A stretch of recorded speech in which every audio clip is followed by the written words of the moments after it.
adesso dall'azienda dove c'erano dei rumori abbastanza forti con i macchinari accesi ci spostiamo direttamente in un'area che è dedicata all'imbottigliamento, quindi andiamo a vedere l'oro della Calabria dato dall'olio d'oliva che viene lavorato con quelle apposite macchine che avete visto. Adesso andiamo a vedere come avviene l'imbottigliamento per arrivare poi l'olio direttamente sulle vostre tavole.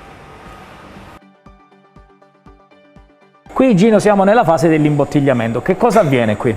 Qua le bottiglie, l'olio prodotto viene poi trasferito nel locale di imbottigliamento e dopo viene confezionato in bottiglia o in lattina in base alle esigenze degli ordini arrivati. E dopodiché è pronto nelle scatole per poter essere spedito. Quindi queste sono delle apposite qua macchine. Abbiamo la riempitrice e tappatrice, invece qua abbiamo la fase dell'etichettatura, dove il prodotto viene etichettato, sempre quello in bottiglia, e è pronto per essere spedito sempre. Mentre poi abbiamo le lattine che vengono riempite con un'altra macchina, Okay. E poi sono sempre pronte per essere scatolate e spedite. Perfetto.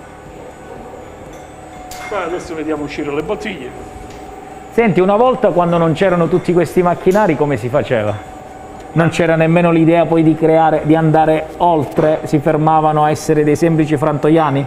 Diciamo che in Calabria erano più produttori all'ingrosso per la vendita all'ingrosso per i classici commercianti pugliesi, toscani, perché la produzione dell'olio, lo sappiamo tutti, in Italia viene fatta la maggior parte in Calabria e in Puglia, sono i detentori della massa di produzione di olio. Mi confermi che è vero che venivano spesso dalla Puglia ad acquistare addirittura l'olio? Venivano dalla Puglia a acquistare l'olio con gli autobozzi. Forse oggi è un po' cambiata la cosa, nel senso che loro hanno i loro terreni, i loro ulivi, o vengono appositamente perché ti serve quella varietà che trovano solo qui da noi, tipo la Dolce di Rossano. Effettivamente in Calabria l'olio calabrese del prodotto della Dolce di Rossano si sposa molto bene con l'olio di Coratina, tipica varietà di Biton d'Andria e Bari, perché loro è un olio molto forte, molto piccante, quindi loro con l'olio calabrese diciamo, miscelavano un po' il loro piccante per addolcirlo, quindi veniva utilizzato molto l'olio calabrese per i pugliesi. È un prodotto che viene ricercato ancora tutt'oggi e quindi la maggior parte, chi non riesce a confezionarlo, lo vende all'ingrosso ai produttori pugliesi. Senti, una volta le persone avevano anche i loro appezzamenti di terreno, prendevano le olive e le portavano al frantoiano, quindi si facevano la propria comodità dell'olio, no? Si facevano la provvista. La provvista dell'olio a casa, va bene? Oggi tanti giovani abbiamo visto che non stanno nelle terre, non raccontano queste storie e soprattutto non le vivono perché magari sono presi da altri impegni, altre attività, però avevano i terreni dei loro genitori magari. Quindi c'è chi si fa imbottigliare magari l'olio di quella terra, quindi come si suol dire l'imbottigliamento conto terzi, ma c'è chi anche questa possibilità non ce l'ha, tante olive forse a volte vengono proprio perse, si perdono nei terreni, no? Se non vengono raccolte. E c'è il famoso porta a porta, cioè la gente che acquista direttamente. Oggi il porta a porta è molto diffuso perché il prodotto genuino, come tutti noi sappiamo, nella grossa distribuzione non è che riusciamo a trovarlo, anche se vogliamo dire che la grossa distribuzione oggi sta anche sposando molto gli angoli dei prodotti enogastronomici italiani, calabresi, pugliesi, diciamo il classico angolo dei prodotti di nicchia. Però oggi con la tecnologia che abbiamo ormai la gente acquista tutto online. Noi facciamo molto poi la vendita porta a porta e anche la vendita online. Quindi è cambiata anche un po' la vendita, quindi a parte il porta a porta che c'è sempre stato, c'è anche la vendita online. Come risponde questo tipo di mercato? Io sinceramente parlo per la mia esperienza, stiamo lavorando molto bene con la vendita porta a porta con l'online. Prima ho effettuato la vendita porta a porta tramite passaparola con i nostri compaesani che si trovano dislocati in tutta Italia. Oggi invece il porta a porta lo stiamo facendo con i social, dove risponde molto bene perché il prodotto piace, perché è un prodotto che effettivamente è difficile da comprare, però una volta che il cliente ha comprato si mantiene sempre i riordini arrivano, perché la qualità alla fine paga poi il sacrificio del produttore. È chiaro che lì la persona non può fare la degustazione online, però ne prende una, lo può fare e poi dopo l'assaggio, se gli piace dopo cambiano le cose, quindi può magari acquistarne anche altre bottiglie. Bene. Mi avevi fatto una promessa all'inizio di questa puntata, sì, abbiamo parlato di una fetta di pane per assaggiare al caminetto addirittura, una fetta di pane riscaldata con un filino di questo olio, sono sicuro che sarà... Ti faccio assaggiare una bella fetta di pane al caminetto e il sentore del profumo dell'olio appena uscito dall'alto vicino al caminetto. Senti, all'inizio abbiamo parlato di fare rete e se non sbaglio mi è andato l'occhio su quel pane grande che ho visto sulla tavola, che se non ricordo male è il pane che arriva da Cerchiara, perché quel tipo di pane viene fatto proprio... Quello là è un tipico pane fatto a Cerchiara di Calabria. Ed è fatto da un panificio che è un mio anche carissimo amico, che come l'ho chiamato ha provveduto subito a inviarmi il pane per poter... Cioè l'hai fatto apposta per noi che venivamo qua da Fatti Food. È uno dei pani di eccellenza lo conosciamo anche bene perché siamo stati a Cerchiara, salutiamo tutti gli amici di Cerchiara, ci ritorneremo con Fatti Food. Complimenti Gino, grazie per questo racconto meraviglioso che ci hai deliziato. Noi chiuderemo quindi con questa fetta di pane, mi tocca ragazzi, che devo fare? Mi tocca proprio. Grazie per averci seguito. Grazie.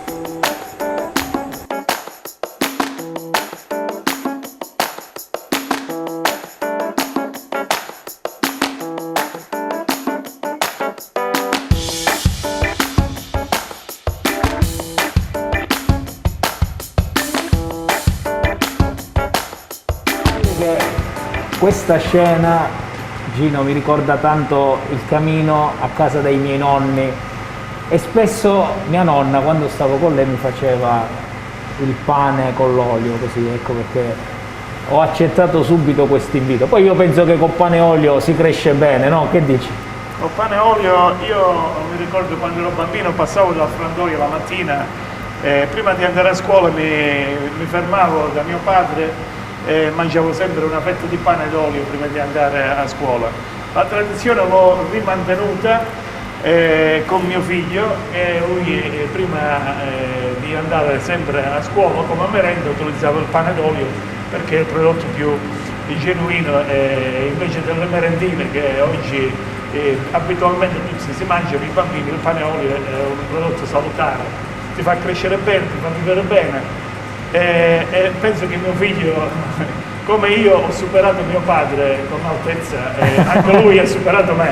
Ha superato quindi te in vedo che altezza. il prodotto vale, quindi è un prodotto salutare. Beh, questo è sicuro, senza ombra di dubbio. E poi cosa c'è di più bello di raccogliersi vicino a un camino così? Cioè, oggi che si parla tanto di distanziamento sociale, in un periodo abbastanza difficile dove bisogna, ripeto, ricordiamolo, rispettare comunque le regole, il camino è quella vicinanza, no? Il camino era sempre il luogo di raccoglie un po' tutti, raccoglie la famiglia, raccoglie tutti in poche parole, quindi è un luogo dove anche poter parlare, discutere di tutte le problematiche che oggi ogni famiglia, ognuno ha, però è un luogo dove ti rilassi, ti senti un po'... Sì, anche accogliente. A che punto sta il pane, Gino? E siamo quasi arrosolato per metterci il pane e l'olio sopra. Oggi per noi, ti dico la verità, è stata una giornata davvero piacevole, trascorrerla qui nella tua casa, nel tuo regno, anche perché ci hai raccontato delle cose che oggi rappresentano, no? una grande realtà. Punto sta il pane? È pronto per essere degustato con un bell'olio fresco. Dove lo mettiamo? In un bel piatto? Che dici? Chiamiamo il tuo giovane, come si chiama? Domenico! Dai col piatto e l'olio! Eccolo qua, arriva la grande meraviglia. Ah, che bello! Spettacolare, guarda. Un Fatti Food che ci siamo dovuti reinventare per raccontare le grandi bontà che abbiamo nella nostra amata terra di Calabria, nell'Italia, ma soprattutto quelle bontà che non si possono fermare, è vero? Effettivamente lui all'età di 15 anni sta vero. quasi per superare.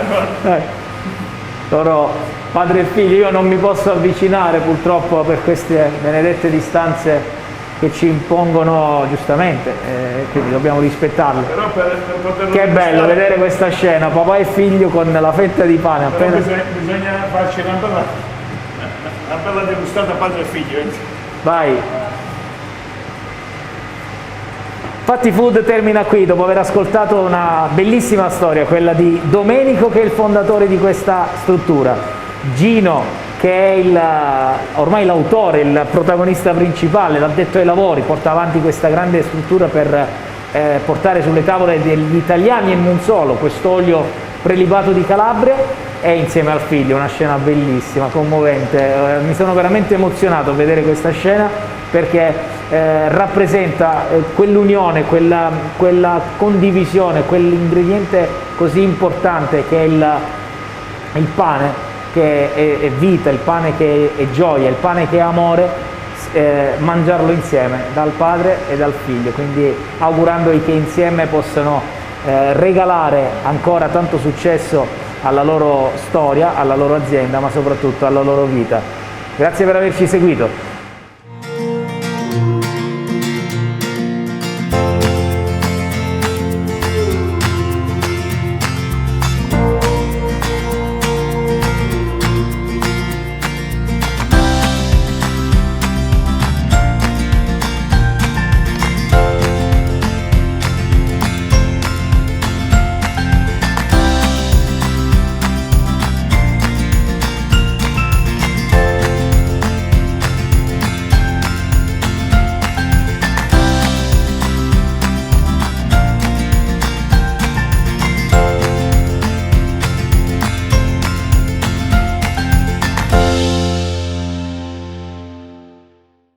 C'è una breve pausa tra un racconto e l'altro di Gino e mi sono soffermato, anche perché lui stava lavorando anche in azienda, mi sono soffermato a leggere un qualcosa su questo albero, anzi ne approfitto per leggerlo anche a voi. È un qualcosa che letto qui, letto in questo ambiente, rilassa tantissimo, ma soprattutto ti dà una carica spirituale enorme. Questa è la fortezza della natura e la grandezza della natura. Difendiamola sempre di più. C'era un tronco ricco di fronde, d'ulivo dentro il cortile, florido, rigoglioso. Era grosso come una colonna. Intorno a questo murai la stanza finché la finì con fitte pietre e di sopra la copersi per bene. Robuste porte ci misi, saldamente commesse, e poi troncai la chioma dell'olivo fronzuto e il fusto sul piede sgrossai. Odissea.